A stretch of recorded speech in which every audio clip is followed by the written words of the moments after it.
रोज़ाना की भांति मैं उपस्थित हूँ अगले रोग की चर्चा के संदर्भ में। कल हम लोगों ने रक्त पित्त के बारे में कुछ चर्चा की थी। कुछ प्रश्न उस दिन के आए हुए हैं। योगेश महाजन जी सर्वप्रथम उपस्थित हो गए हैं, अदिति त्रिपाठी भी उपस्थित हो गई हैं। आप सबको नमस्कार। मनोरंजन साहू जी उपस्थित हो गए हैं। समय का आप सब ध्यान रख रहे हैं। विकास चौधरी जी आ गई हैं। विकास चौधरी जी, विनेश्वर श्रीवास्तव जी उपस्थित हैं। अब आइए कुछ प्रश्नों के उत्तर हम ले लेते हैं। पहले मुंडक्कल, वासु, सुशील, तृप्ति सिंघल, बिंदु गुप्ता, नीलम शुक्ला जैसे चिकित्सक उपस्थित हो गए हैं। विजय सैनी जी ने पूछा है, उनका एक पेशेंट है, यूएसजी रिपोर्ट उन्होंने करवाई है। रिपोर्ट में एसिड पेप्टिक डिसीज़ और डिस्टेंडेड बॉवेल लूप ये आया हुआ है। जैसा कि आप सब जानते हैं, एसिड पेप्टिक डिसीज़ इसके अंतर्गत gastro-oesophageal reflex, gastritis, gastric ulcer, ड्यूडल ulcer, oesophageal ulcer आदि का समावेश होता है। यानी ये सब डिसीज़ एसिड पेप्टिक डिसीज़ के अंतर्गत आती हैं। इसमें हम सबसे ज़्यादा जो कॉमनेस्ट डिसीज़ मिलती है वो है पेप्टिक अल्सर और ड्यूडल अल्सर। तो इसी की चिकित्सा के बारे में हम चर्चा करेंगे। सबसे पहले आप विरेचन करा दें। विरेचन कराने से उपस्थित पित्त निकल जाएगा। विरेचन के लिए पंचतिक्त घृत या शतावरी घृत से आभ्यंतर स्नेह पान कर लें और फिर तीव्रत अमलतास गूदा 20-20 ग्राम लेके इसका काढ़ा बना लें और इसमें कैस्टर ऑयल 40 ml डाल करके विरेचन करा दें। विरेचन करने के बाद संसर्जन क्रम, फिर दवाइयाँ आप स्टार्ट करें। एक प्रसिद्ध योग है मेरा जो हमें हमेशा अल्सर इसमें पेप्टिक और ड्यूडल अल्सर में देता हूँ, वो है शतावरी चूर्ण 100 ग्राम, मुलैठी चूर्ण 100 ग्राम और 20 ग्राम मंडूर भस्म। ये योग हम बना के रखते हैं। 1-1 चम्मच सुबह शाम को या दिन में 3 बार दुग्ध के साथ इसका सेवन कराते हैं। रस औषधियों में सूत शेखर रस 125 मिलीग्राम, प्रवाल पिष्टी 250 मिलीग्राम और मुक्ता प्रवाल पंचामृत 60 मिलीग्राम। ये एक मात्रा है। ऐसी 2 या 3 मात्रा रोगी को हम देते हैं। इससे काफ़ी रोगी को आराम प्राप्त होता है। इसके अलावा अविपत्तिकर चूर्ण 5 ग्राम भोजन के 1 घंटे बाद दोनों टाइम देना चाहिए। एंटासिड बहुत सारी टैबलेट आती हैं, उनको भी आप प्रयोग कर सकते हैं। जैसे चरक की अल्सरेक्स टैबलेट है, उसका भी प्रयोग आप कर सकते हैं। लेकिन शतावरी और जो मैंने मुलैठी का जो योग बताया है वो बहुत ही लाभप्रद है। उसको आपको लगातार देना है। लगभग 2 महीना से 3 महीने तक आपको दवाई देनी पड़ेगी। एक और प्रश्न है उनका, पेशेंट है उनका, कोई हार्ट बर्न है, माइल्ड वोमिटिंग होती है, एब्डोमिनल पेन होता है। इसमें भी आप एसिड रिफ्लेक्स है ये एक तरीके से, इसमें भी आप विरेचन कराएं और विरेचन करने के बाद फिर एंटासिड ट्रीटमेंट जो आयुर्वेद का है वो आप इसको देवें। डॉक्टर योगेश महाजन, इन्होंने पूछा है कि वो एक पेशेंट है उनका, suddenly restriction of neck movement उसके सडन इफेक्टेड हो गए हैं। ये हो जाता है कभी कभी।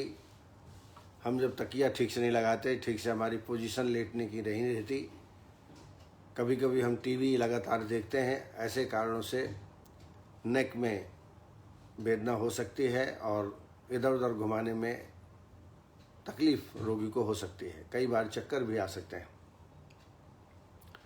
ऐसे पेशेंट में थोड़ा एक्सरसाइज का सहारा लें, साथ में बाह्य अभ्यंग सहचर तैल से करने के पश्चात पत्रपिंड श्वेत करें।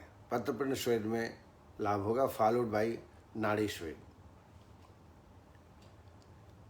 ये आप 7 दिन करके देखें। यदि सामान्य लेटने की वजह से कोई यह तकलीफ हुई है तो निश्चित रूप से इसमें आराम हो जाएगा। लेकिन यदि इस पर भी नहीं ठीक होता है तब फिर ग्रीवावस्थी आपको लगानी पड़ेगी। ग्रीवा के पृष्ठभाग में लॉन्गिट्यूडनल आपको उड़द दाल का टैंक बनाना पड़ेगा और उसमें 1.5 अंगुल ऑयल भरना पड़ेगा। सहचर तेल, अश्वगंधा बला तेल, दशमूल तेल और फॉलोड बाई पत्रपिंड श्वेत। ऐसा कम से कम 11 दिन का कोर्स करेंगे तो पेशेंट को आराम प्राप्त होगा। औषधियों में आम वातारी रस, एकांग वीर रस, आम वातारी 250 मिलीग्राम, एकांग वीर रस 125 मिलीग्राम, महावात विध्वंसन 125 मिलीग्राम। ये एक पुड़िया है। ऐसे ही दिन में 2 या 3 पुड़ियाँ शहद के साथ सेवन कराएं। इसके अलावा महायोगराज गुगुलू 2 गोली सुबह, 2 गोली शाम को। महारासनादि क्वाथ 20 ml, इसमें 10 ml कैस्टर ऑयल मिला करके भोजन के आधा से 1 घंटे बाद दोनों टाइम सेवन कराएं। इससे निश्चित रूप से ग्रीवा का जो मूवमेंट है वो नॉर्मल हो जाएगा। डॉक्टर निधि शर्मा, उनका 30 इयर्स का पेशेंट है, फीमेल है। मॉडरेट टू सीवियर हाइड्रोनेफ्रोसिस की शिकायत है। पहले समझ लें कि हाइड्रो माने फ्लूइड, नेफ्रोसिस यानी फ्लूइड का अधिक मात्रा में किडनी में जमा हो जाना, इसको हाइड्रोनेफ्रोसिस कहते हैं। और ये जमा क्यों होता है कि जो फ्लूइड बाहर निकलना चाहिए यूरेटर के माध्यम से, यूरिन निकलना चाहिए, वो नहीं निकल पाता और रिटर्न इनटू किडनी ऐसा बार बार कलेक्ट होते रहता है। इस डिसीज़ का नाम है हाइड्रोनेफ्रोसिस। और ये ख़ास तौर से कैल्कुलाई, रीनल कैल्कुलाई के द्वारा या बार बार इन्फेक्शन यूटीआई का होता हो, इनलार्ज प्रोस्टेट ग्लैंड ट्यूमर हो गया हो या कोई ब्लड क्लॉट हो गया हो, इसके कारण रिटर्न ऑफ द फ्लूइड होने लगता है। तो सबसे पहले कारण का पता लगाएं, कारण की चिकित्सा करें। यदि कैल्कुलाई है, रीनल कैल्कुलाई है, तो रीनल कैल्कुलाई का, रीनल स्टोन का ट्रीटमेंट करें।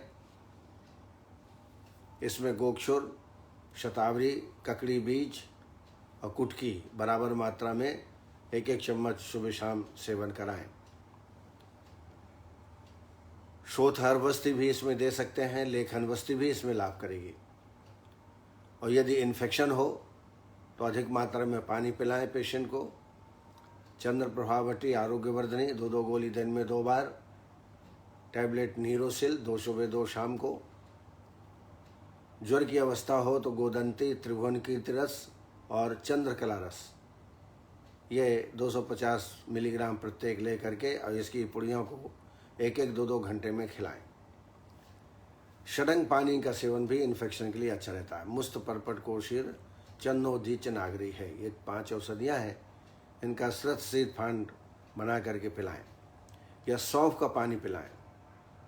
50 ग्राम सौंफ 1 लीटर पानी में बॉईल कर लें, एक बार छान लें और इसको बार बार पिलाएं। प्रोस्टेट है तो प्रोस्टेट का ट्रीटमेंट करना पड़ेगा। इसमें आप लेखन वस्ती, त्रिफला, गिलोय और विडंग, इनको 50-50 ग्राम लेके 1200 ml पानी डाल लें, 300 ml बचाएं और फिर इसमें गोमूत्र 50 ml, शहद 50 ml, यवक्षार 10 ग्राम मिला करके ये वस्ती दें तो इससे प्रोस्टेट का लाभ अच्छा होगा। इसके अलावा तृणपंचमूल क्वाथ, इसकी भी आप निरूह वस्ती इसमें दे सकते हैं। एक योग मैंने शायद बताया होगा पहले भी, प्रोस्टेट के लिए जो मकई होती है, जिसके हम भुट्टे खाते हैं, भुट्टे के आगे बाल होते हैं, उन बालों को इकट्ठा करवा लीजिए, सुखा लीजिए और फिर उसको जला दीजिए। जलाने से जो है वो राख बन जाएगा। इसकी आप कैप्सूलिंग कर सकते हैं 1000 mg की, 2 कैप्सूल दिन में 2 बार। ये लगातार 3 महीने तक दें। प्रोस्टेट में बहुत अच्छे रिजल्ट्स हैं। इसके अलावा प्रोस्टीना है, प्रोस्टीज है, बहुत सारी औषधियाँ हैं, कांचनाद गुगुल है, गोक्षरार गुगुल है, इनका भी प्रयोग आप कर सकते हैं। तो कारण को देख करके आप ट्रीटमेंट करें। क्लॉट हो गया है तो क्लॉट को कैसे हुआ है ये आपको देखना पड़ेगा, और इसको फोर्सली ज़्यादा पानी पिला करके, जैसे मैंने सौंफ का पानी कहा आपको, ज़्यादा पिलाएंगे तो क्लॉट भी कई बार निकल जाता है और मार्ग साफ हो जाता है।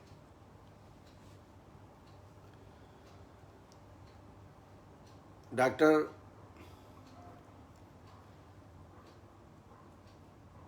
इनका एक और क्वेश्चन है। उनका फीमेल का कोई पेशेंट है, 22 साल की उम्र है, इर्रेगुलर मेंसेस हैं, एसिडिटी है, कॉन्स्टिपेशन है और फेस हेयर ग्रोथ है, अनवांटेड फेस हेयर ग्रोथ। ये हार्मोनल डिस्टर्बेंस की वजह से होता है। एसिडिटी भी है, कॉन्स्टिपेशन है, तो इसमें सबसे पहले आप विरेचन कर्म कराएं। विरेचन कर्म से कॉन्स्टिपेशन, एसिडिटी आराम होगा। इर्रेगुलर मेंसेस, इनके लिए लगातार अशोकारिष्ट, कुमारी आसव 2-2 चम्मच, 4 चम्मच पानी भोजन के बाद दोनों टाइम पेशेंट को देवें। पुष्यानुक चूर्ण 1-1 चम्मच दिन में 2-3 बार लगातार देवें। और कारण का परीक्षण करें, हार्मोन्स का भी टेस्ट कराएं, किस वजह से ये इर्रेगुलर मेंसेस हो रही है, और उसके बाद फिर आप ट्रीटमेंट फिक्स करें। सविता पाटिल जी ने प्रश्न किया है ऑटो इम्यून डिसऑर्डर्स का ट्रीटमेंट। ये बहुत बृहद सब्जेक्ट है, लेकिन सामान्यतः तस्याम संशोधन शुद्धा सुखी जात बुलापना रसायनम प्रयुंजेति तत्प्रयोक्ष्यामि शोधनम। इसमें रसायन औषधियों का सेवन कराना पड़ेगा, तो उसके पहले आपको शोधन कराना चाहिए। ऑटो इम्यून में शोधन कराना बहुत ही अच्छी बात है। वमन, विरेचन और काल वस्तिक्रम से वस्तिक्रम, ये प्रक्रिया करने के पश्चात फिर जो रसायन औषधियाँ हैं, जैसे आमल की रसायन, अभ्यामलक रसायन,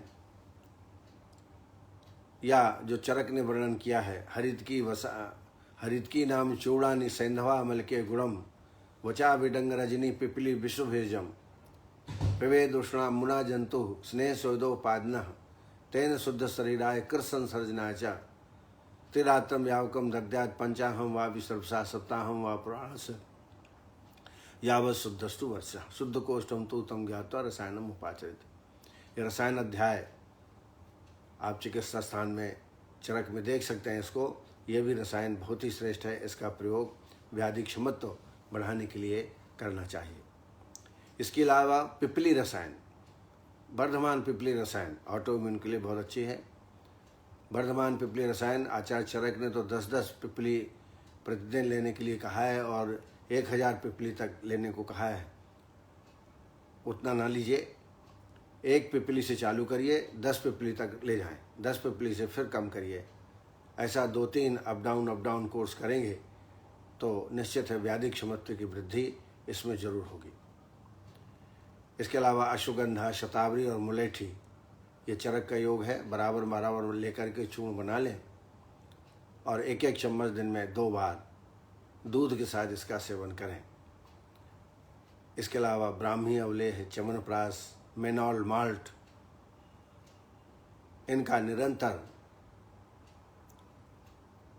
सेवन किया जाए, इससे भी व्याधि क्षमत्व बढ़ता है। दूसरा, आपकी लाइफ स्टाइल आपकी ठीक होना चाहिए। डॉक्टर अर्चना वर्मा जी ने एक पेशेंट के बारे में पूछा है कि रात्रि में पैर के अंगूठे में स्वेलिंग हो जाती है और वेदना भी होती है, लेकिन दिन में ठीक हो जाता है। तो ये प्रारंभिक अवस्था गाउट की मुझे लगती है। यूरिक एसिड डिपॉजिट होने लगा है और ये यूरिक एसिड ज़्यादातर रात्रि में ही अटैक करता है। आप यूरिक एसिड का टेस्ट करा लें।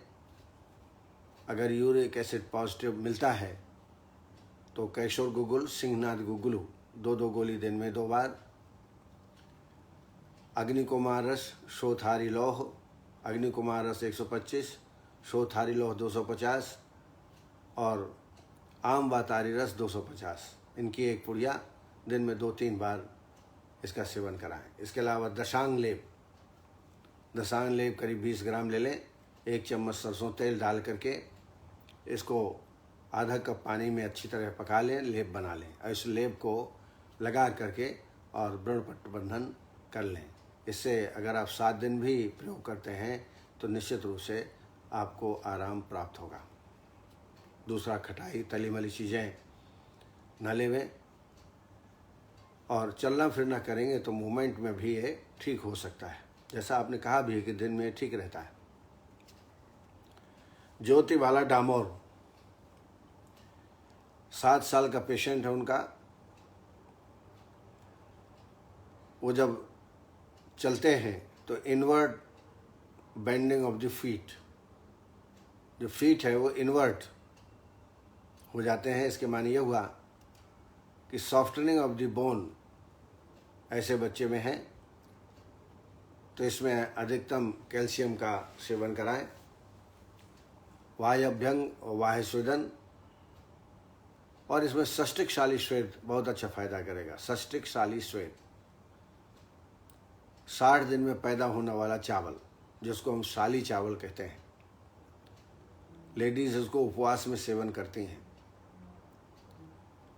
ये श्वेत कराएं। इसमें अश्वगंधा, शतावरी और बालामूल 3 औषधियों में कोई भी मिल जाए या तीनों मिल जाएं, इनका काढ़ा बना लें आप 400 ml।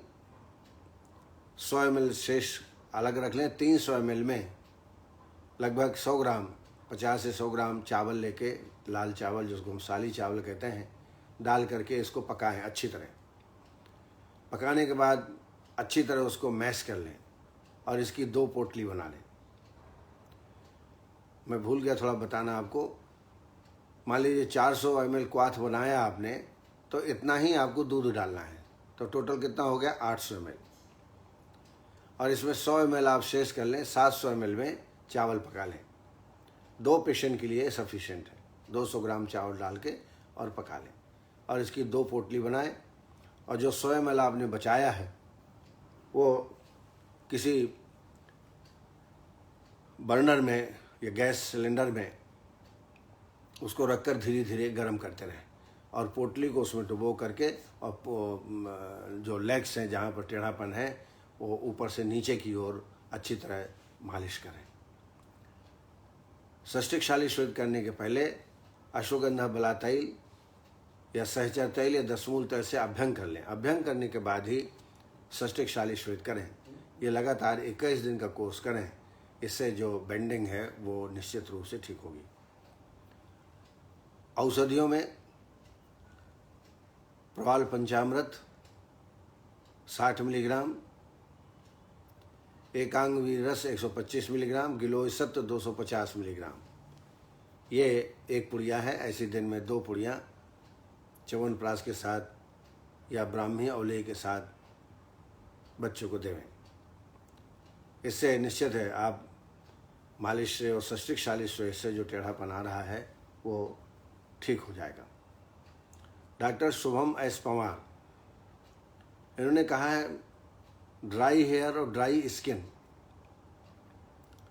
आजकल तेल न लगाने का फैशन चला हुआ है, जबकि नारियल तेल या तिली तेल का कम से कम दिन में 1 बार तो सर्वांग अभ्यंग अच्छी तरह करना चाहिए। बालों में भी अच्छा तेल लगाना चाहिए। आप देखेंगे अगर रोज़ाना अभ्यंग करते हैं, रोज़ाना बालों में तेल लगाते हैं, तो ये शिकायत नहीं रहेगी। ज़्यादातर ये ओल्ड एज में शिकायत होती है। त्वचा में सूखापन, उनको खुजली होने लगती है, तो नित्य रूप से अभ्यंग करें तिली तेल से या नारियल तेल से, तो ये जो शिकायत है वो नहीं रहेगी। इसके अलावा एलोवेरा 1 चम्मच और आंवला का जूस 1 चम्मच आजकल बाज़ार में उपलब्ध है। ये दिन में 2 बार इसका सेवन कराएं। स्किन में मोहा लोशन एक आता है, चरक कंपनी का है, मोहा लोशन एलोवेरा का है। ये दिन में 1 बार इसका भी लगाएं, इससे भी चिकनाहट आ जाएगी।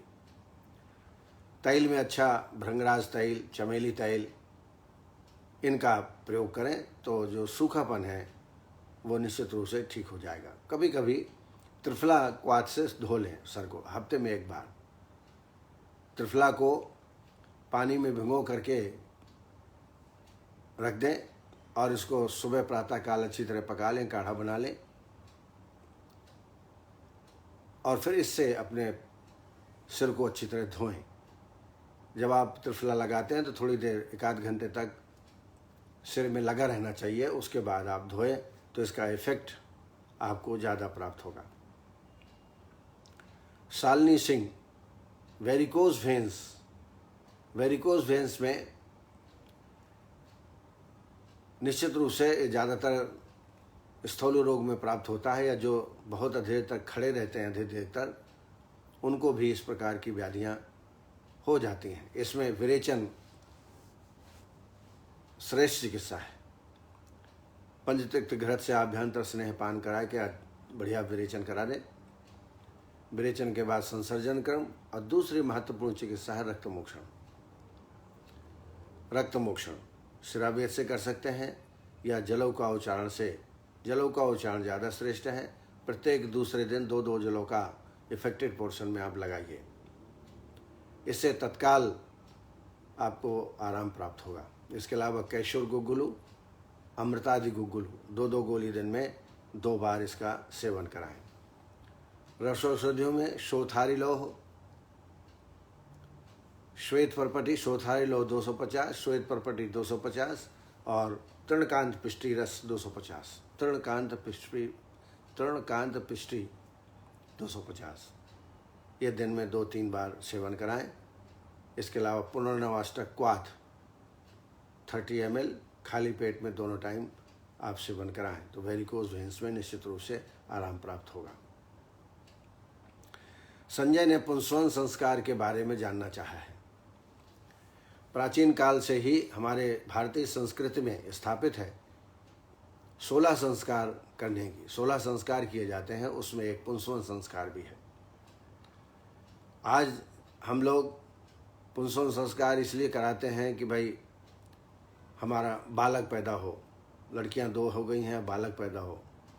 लेकिन शास्त्रों में जो पुंसवन संस्कार है वो एक प्रकार का भारतीय संस्कृति परंपरा के अनुसार से पूजन की विधि है, ताकि जो गर्भधारण हुआ है वो बढ़िया हो, बुद्धिमान बालक पैदा हो, शक्तिशाली बलवान पैदा हो, या किसी को जो आपने स्मरण किया है वैसा बालक पैदा हो, इसलिए पुंसवन संस्कार किया जाता है। यहाँ पर एक नस्य विधि बताई है आचार्यों ने। आपने बरगद का पेड़ जानते ही हैं। बरगद में जो वटांकुर होते हैं, पत्ते जब बनते हैं उसके पहले वटांकुर होते हैं, नुकीले वटांकुर होते हैं। वो 7 वटांकुर आप तोड़ लें। रोजाना 7 की आवश्यकता पड़ेगी। तोड़ करके आप फ्रिज में भी रख सकते हैं। इनको अच्छी तरह धो करके गर्म पानी में और बारीक करके इसका रस निकाल लीजिए। और ये रस, ऐसा कहा जाता है, यदि पुत्र की इच्छा हो तो दक्षिण नासा में डालें 4 से 6 बूंद, और यदि लड़की की इच्छा हो तो वाम नासा में नस्य देवें।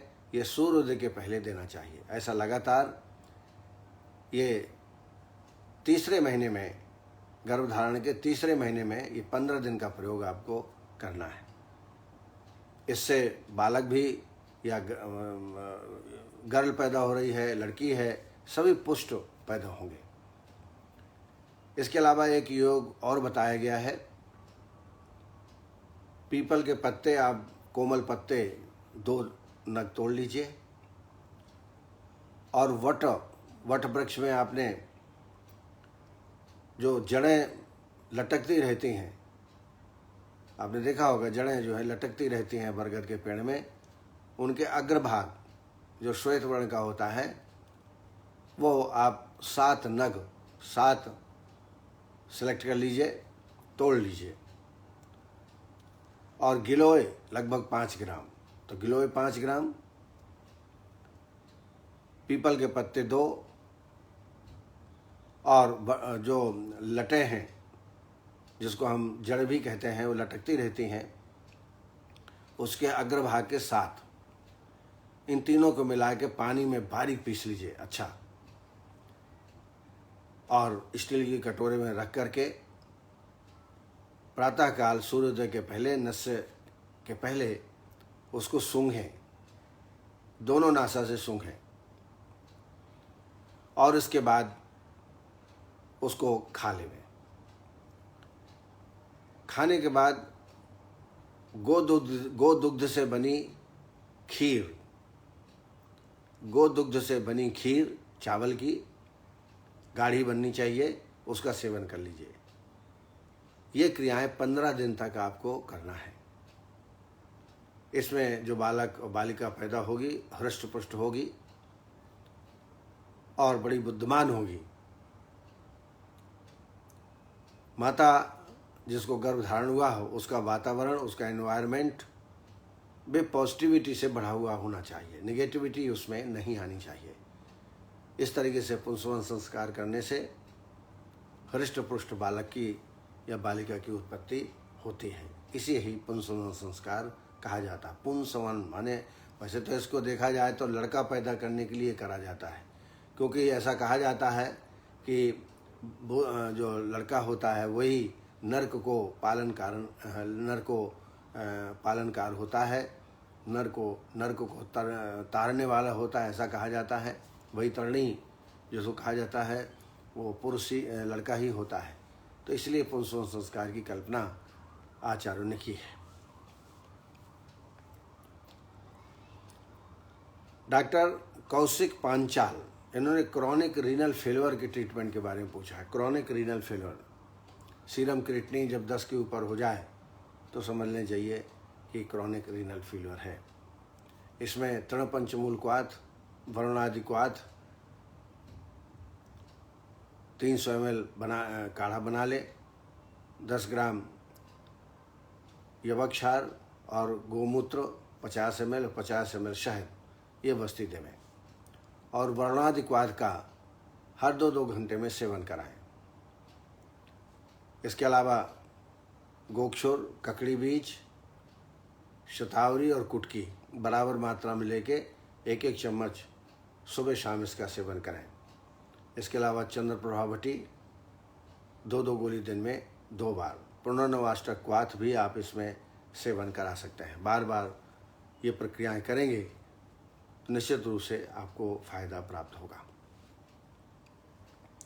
आइए हमारे सुधी चिकित्सक, विद्वान चिकित्सक जो नित्य प्रतिदिन इस कार्यक्रम से अपना लगाव बनाए हुए हैं, ऐसे डॉक्टर दिनेश जोशी जी, आयुष दर्पण के कर्ता धर्ता डॉक्टर नवीन जोशी जी, मनोरंजन साहू जी, रेखा वर्मा जी, रश्मि ध्यानी जी, सुनील रातौरी, महेंद्र चतुर्वेदी जी सम्मानीय चिकित्सक हैं, संतोष सिंह, शीतल गुंजनवार और मेरे अच्छे मित्र मोहम्मद शाहिद, निर्मला स्वाल, योगेश महाजन और सुधी चिकित्सक और निरंतर सुनने वाले, समय पर उपस्थित होने वाले वंदना पाठक जी, उषा तबानी जी, शिल्पा पालस्कर जी, डॉक्टर सुधीर वर्मा, डॉक्टर पवन जोगी, डॉक्टर सुखमंत मिश्रा, संजय जी,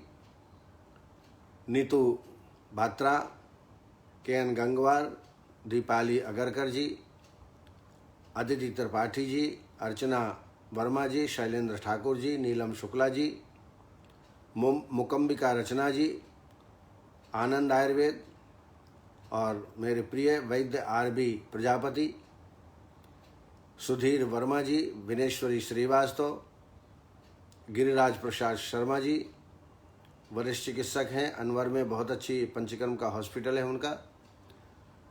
अरुणा शर्मा जी, विकास चौधरी जी, संजय जी जो कि मुलुंद में रहते हैं बॉम्बे में, और मैं भी बॉम्बे में ही रहता हूँ। राजेंद्र कुंद्रा जी, संध्या पांडे, गौरव पारधी, ये विद्वान चिकित्सक इस कार्यक्रम से जुड़े हुए हैं और ठीक 4 बजे इस कार्यक्रम में उपस्थित हो जाते हैं। ये बहुत ही अच्छी है। आप सबको बहुत बहुत हार्दिक अभिनंदन। अब आइए आज थोड़ा से अल्सरेटिव कोलाइटिस के बारे में चर्चा करते हैं। जो अल्सरेटिव कोलाइटिस बहुत ही गंभीर व्याधि है और बहुत ही कष्ट साध्य व्याधि है, और मज़े की बात है कि यह नवयुवकों को ज़्यादा होती है।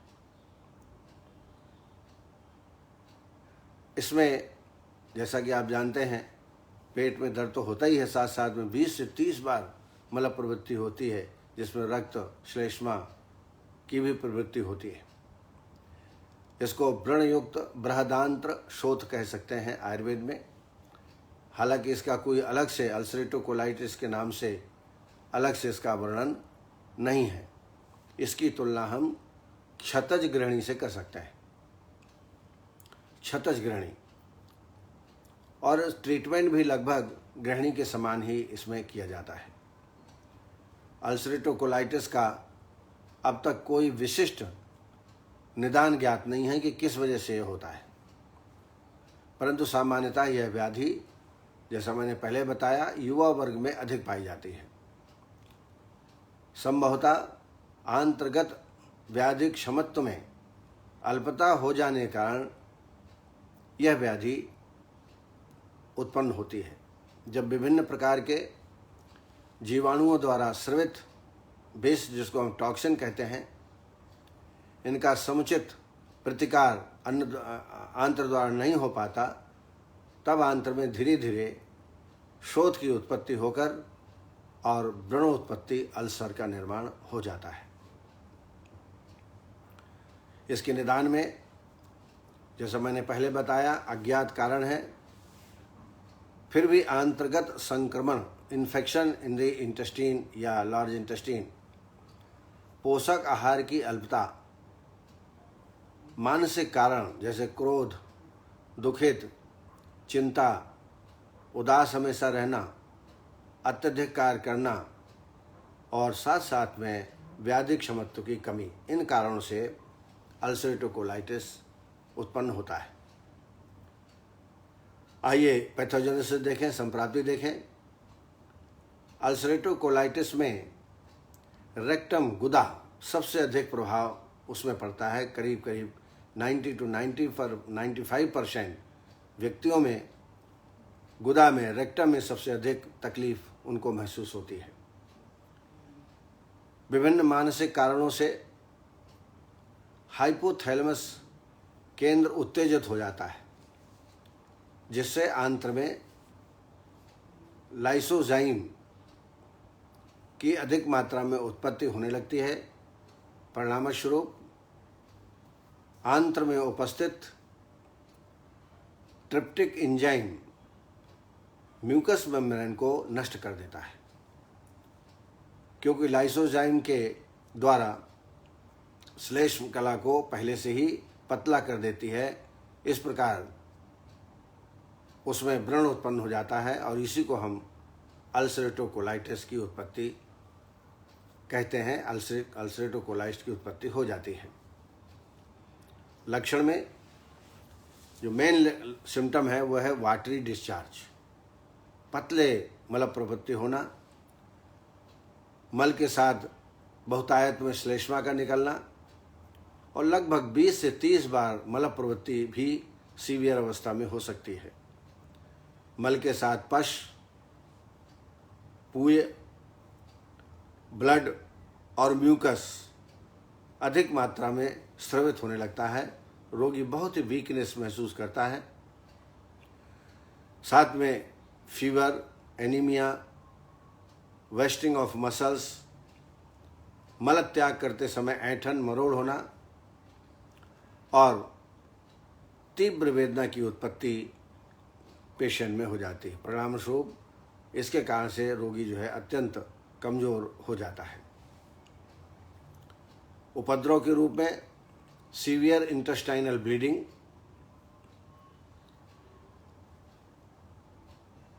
Then perforation, intestinal perforation, partial intestinal obstruction भी हो सकता है, और गुदा अर्थात रेक्टम में एब्सिस या फिशुला की उत्पत्ति भी इसमें हो सकती है। आइए चिकित्सा के बारे में हम क्या कर सकते हैं। तो सबसे पहले निदान परिवर्जन, सामान्यतः क्रियायोगो निदानम परिवर्जनम, और आवश्यकता अनुसार यदि बहुत ही ब्लड का क्षरण हो गया हो तो ब्लड ट्रांसफ्यूजन भी करा लेना चाहिए। To maintain fluid electrolyte balance, acid and base electrolyte balance को मेंटेन हमको करना है, इक्विलिब्रियम करना है। और इसमें जो मेरी अनुभूत चिकित्सा है वह कल्प चिकित्सा, पंचामृत परपटी कल्प, ये 30 दिन का प्रयोग आप इसमें कराएं। मैं इसको बता चुका हूँ कैसे प्रारंभ करना है। 60 मिलीग्राम से या 100 मिलीग्राम से 100 मिलीग्राम पंचामृत परपटी प्रथम दिन, ऐसा 10 दिन तक बढ़ाते जाएं,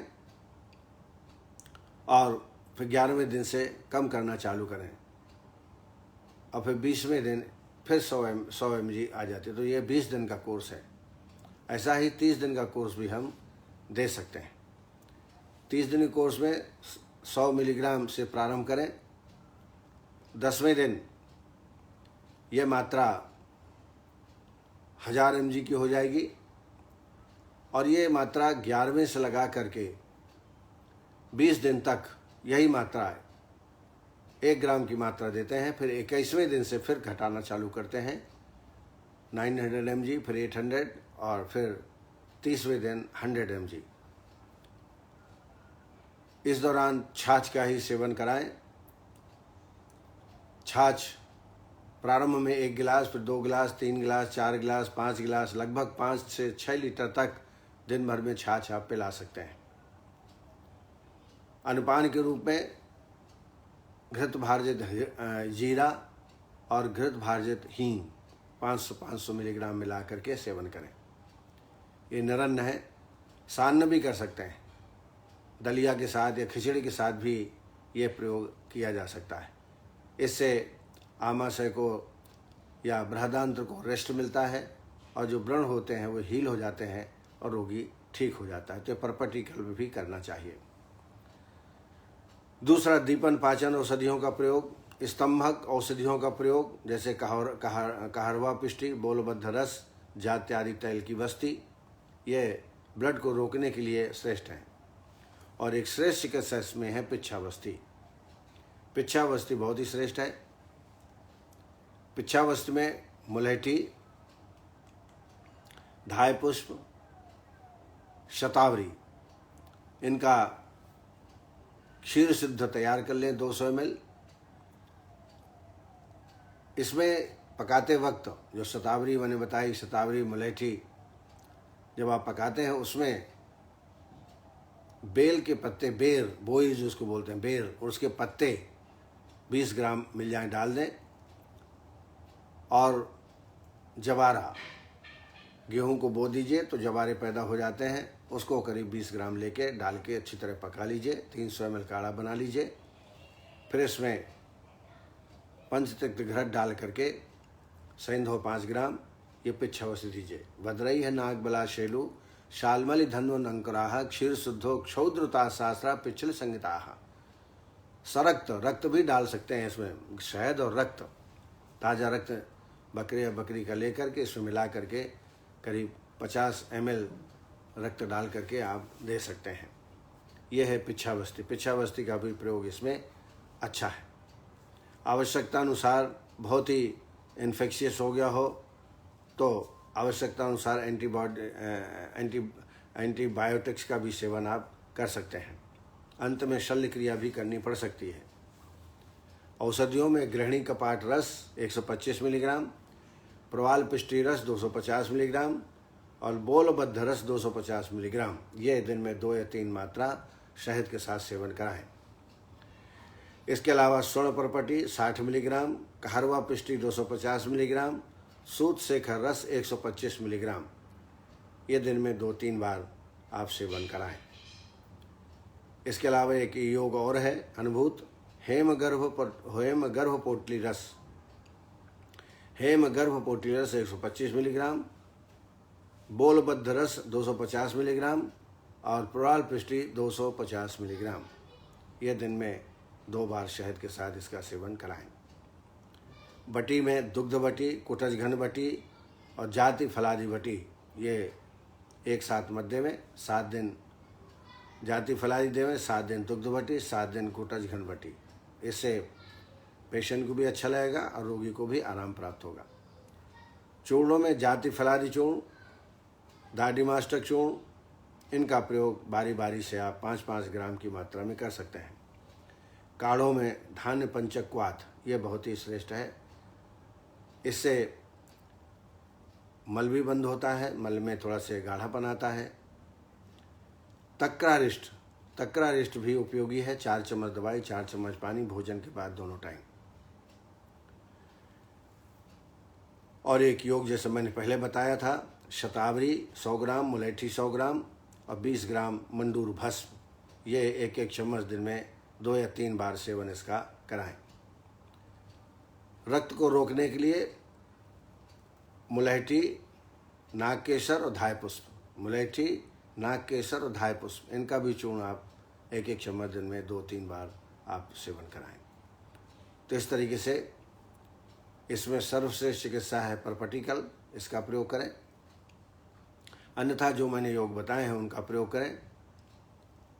खाना पीना का ध्यान रखें, हल्का खाना जैसे खिचड़ी, दही, दलिया, दही, मिर्ची, तली मली चीज़ें, बेसन, मैदा, कार्बोहाइड्रेट्स, ज़्यादा घी वगैरह, गरिष्ठ भोजन, तला मला भोजन, ये सब नहीं करना है। इसका परहेज आपको करवाना चाहिए।